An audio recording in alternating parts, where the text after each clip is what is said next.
Ampun ah. Halo teman-teman, selamat datang kembali di Toilet Podcast. Masih Bun, ini kenapa sih?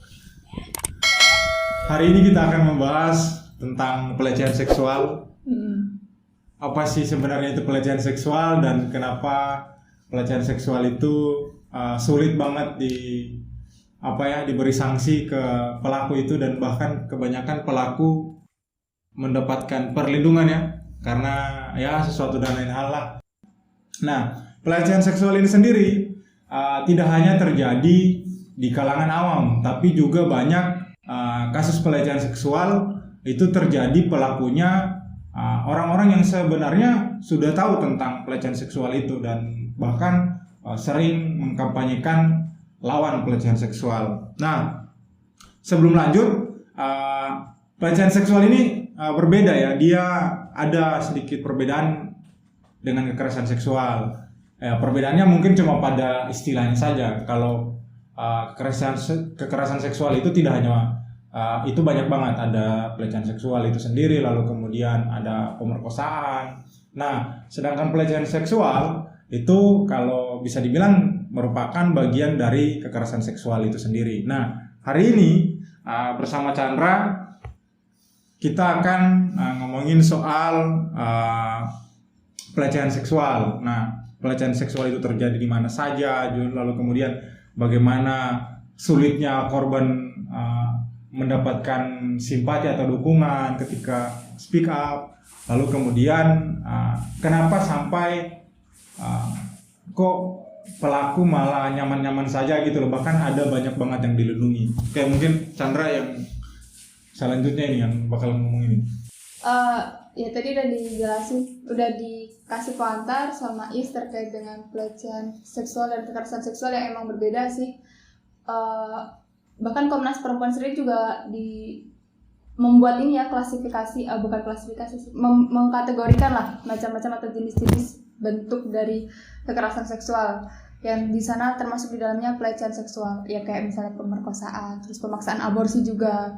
Dan emang kekerasan seksual itu tidak menutup kemungkinan terjadi bahkan di ruang-ruang yang kita pikir idealnya memang seharusnya itu tidak terjadi gitu loh. Kayak misalnya di perguruan tinggi, kan ada banyak banget kasus-kasus yang terjadi di mana dosen melakukan pelecehan terhadap mahasiswa. Di Malang. Terus juga ada di bus, di kendaraan umum, di KRL biasanya banyak banget berita-berita terkait seperti itu, di komuter lain gitu loh. Terus ada juga sih biasanya di kantor. Dan di kantor iya, biasanya aku pernah baca di Twitter ya dari HRD Bacot, bagaimana orang-orang yang mau cari kerja itu nyaris jadi korban pelecehan atau bahkan kekerasan sampai tahap kekerasan seksual itu oleh HRD-nya, oleh orang-orang yang mau mewawancarai atau menginterview dia sebagai calon pegawai. Oh iya. Atau bahkan di pondok pesantren juga banyak. Padahal kan itu tempat-tempat yang semestinya kita pikir tidak semestinya. Udah sadar soal gender lah udah. Tidak. Cuma ada itu loh, dan kebanyakan kita misalnya bahas yang soal yang ibaratkan kekerasan atau pelecehan seksual yang dialami oleh mahasiswa gitu. Nah, di kampus salah satu biasa itu motifnya kayak ada pengancaman nilai kan, atau soal lebih nilai lah. Atau mungkin juga bahkan pembimbing skripsi. Pembimbing skripsi sih. Terus ada kalau di kantor itu biasa kalau mahasiswa yang magang ke sana gitu, PKL. Ya, aku pengalaman. Jadi banyak gitu loh orang mahasiswa yang PBL ke sana. Ya kerap kali ada kalanya tempat PPL itu mungkin karena dia penting tanda tangannya buat kita dapat nilai, akhirnya ada orang sembarangan memanfaatkan jabatannya itu untuk ya misalnya melakukan pelecehan seksual ke perempuan. Entah itu cuma tiba-tiba mukul gitu di pantat, terus tiba-tiba dipegang. Nah, terus di bus biasanya ya ini ada kalanya ini dilakukan oleh teman-teman sesama mahasiswa. Aku pernah soalnya dengar cerita itu. Dan anehnya pelakunya ini adalah orang di organisasi.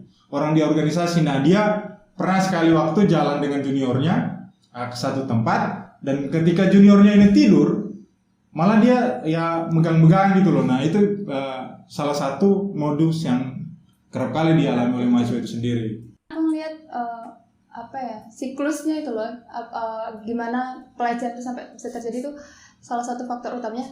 Karena aku dulu pernah juga nulis tentang ini, relasi kuasa di Terminal Mojok. Dulu aku pernah nulis ini sewaktu aku pernah ya bagiku itu masuk pelecehan sih, karena disudutkan seakan-akan aku menjadi perempuan, diidentikan sebagai perempuan karaoke dan segala macam, walaupun emang bagiku emang apa salahnya sih di perempuan karaoke segala macam kayak gitu, tapi kan cara dia bicara dan segala macam tuh menyudutkan aku seakan-akan aku perempuan yang murah dan segala macam, dan itu dilakukan oleh calon anggota dewan waktu itu di Solo. Dia merupakan salah satu orang dari salah satu partai yang bahkan saat ini mendominasi di Indonesia.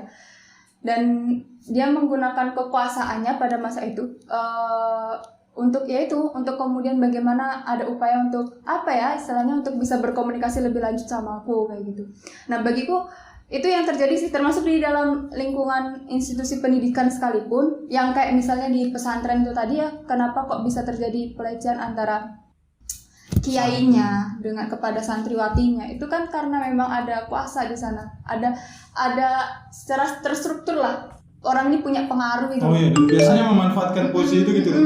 Dan kenapa kemudian korban itu nggak secara gamblang untuk berani untuk mengadu atau minta perlindungan, atau bahkan tadi kamu bilang kok mereka tidak mendapatkan empati, ya karena secara kedudukan orang si pelaku ini punya pengaruh yang lebih tinggi. Nah itu makanya menurutku apa ya, ketika orang yang mau bicara, perempuan ini mau bicara, dia ini kayak mendapatkan kayak penindasan berlapis-lapis gitu loh.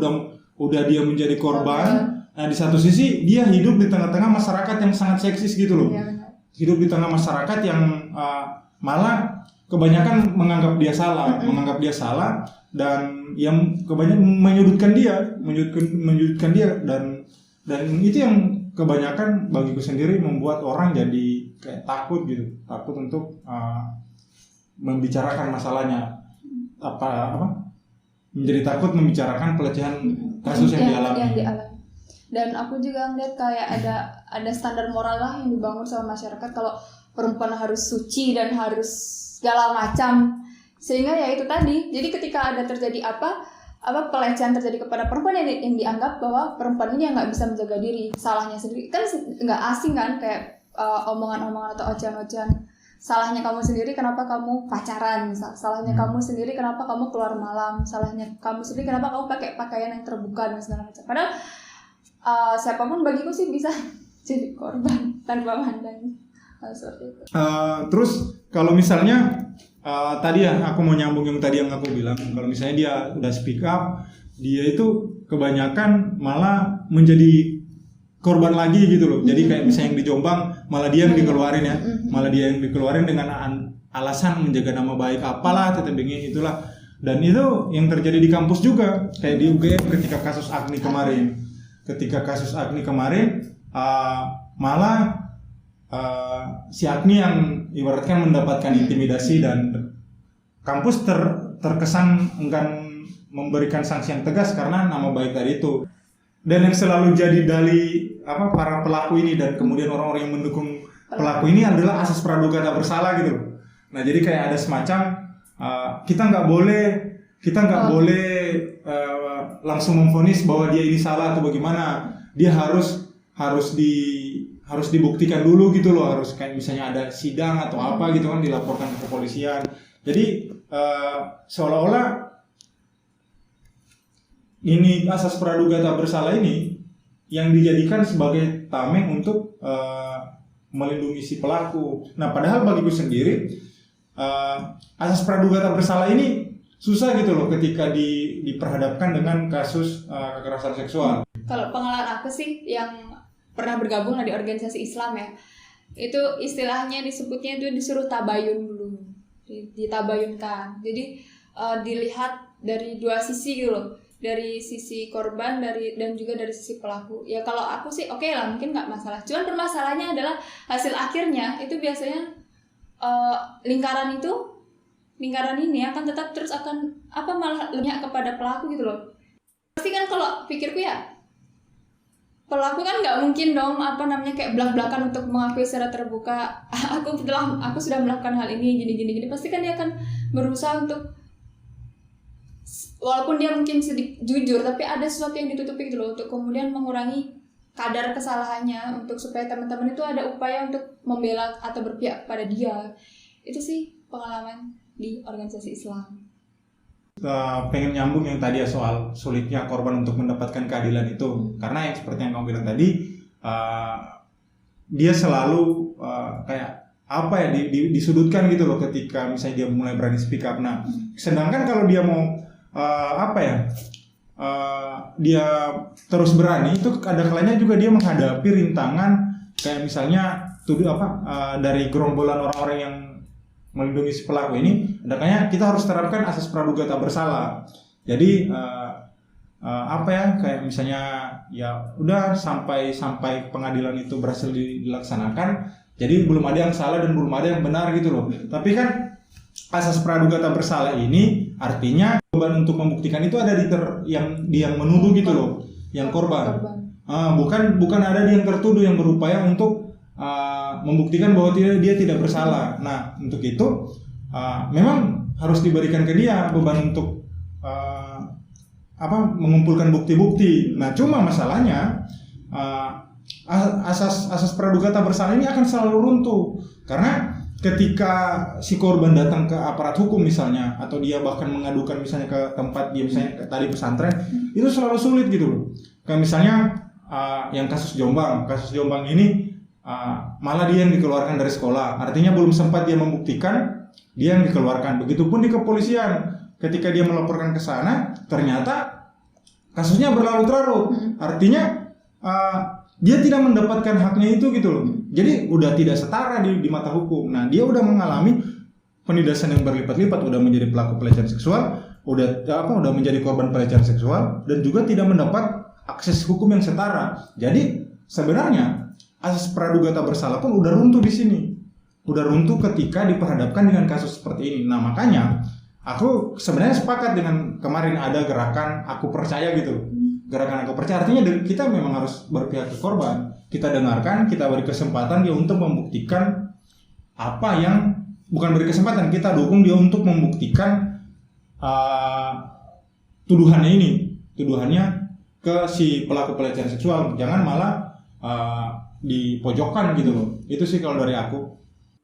Penting sih kayak menyadarkan orang-orang di sekeliling kita terkait dengan itu tadi ya, termasuk dengan gerakan aku percaya, supaya kita bisa lebih, setiap ada kasus kayak gini, setiap ada kasus pelecehan kekerasan seksual itu, kita bisa lebih memihak kepada korban, kita bisa lebih banyak mendengar dari sisi korban, karena untuk bahkan dia untuk sekedar cerita aja tuh sulit karena dia kan harus mengingat apa yang terjadi, dan itu kan bukan pengalaman yang baik ya, tapi pengalaman yang buruk, dan bahkan secara psikologis pun bisa menimbulkan trauma gitu loh bagi korban, dan bisa berdampak jangka panjang juga, siapa tahu juga trauma seumur hidup.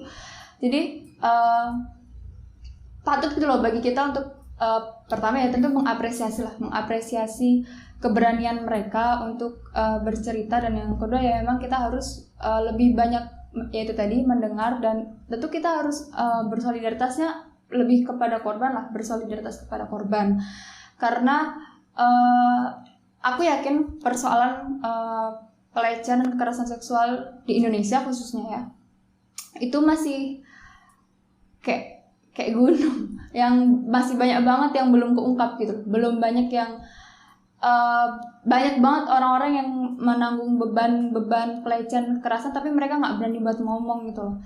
Dan makanya dengan adanya solidaritas dari teman-teman semua dan ada upaya untuk kemudian kita lebih memihak kepada korban, itu akan jauh ke depannya itu akan lebih membuat korban-korban lainnya yang belum berani untuk speak up itu untuk menjadi ikut berani juga. Terus juga tentu semakin kita mempersempit ruang-ruang bagi pelaku ya tentu juga akan kita mempersempit peluang ke depannya bagi pelaku untuk melakukan tindakan-tindakan yang seperti itu. Pelecehan seksual dan kekerasan seksual itu dapat kita minimalisir kayak gitu. Itu sih kalau dari aku. Oke, mungkin itu ya dari kita berdua. Karena untuk berbicara ke tahap selanjutnya, misalnya apakah hanya akan berhenti di gerakan aku percaya saja atau tidak, itu membutuhkan waktu yang lama. Mungkin akan kita bahas di episode selanjutnya lagi, atau di lain waktu ya.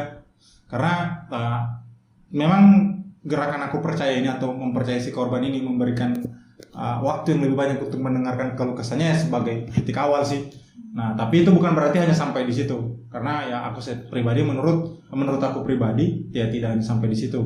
Nah, seperti yang dikatakan Chandra tadi, soal harus mengapresiasi ketika si korban ini mulai speak up. Nah, itu memang yang harus kita lakukan, karena yang dikatakan tadi, korban ini selalu terbentur dengan relasi kuasa ketika dia mulai speak up. Ya ada kalanya malah kembali ke dia lagi. Ketika dia bicara, malah dia yang dicemooh dan habis-habisan diserang gitu loh. Ya atas nama apalah dari si pelaku dan orang yang melindungi pelaku, biasa atas nama organisasi, nama baik lah pokoknya. Nah, mungkin itu sih dari aku. Selebihnya ya tetap dukung Toilet Podcast dengan apa sih? Dengan like, comment, share, subscribe. Oke, itu. Terima kasih.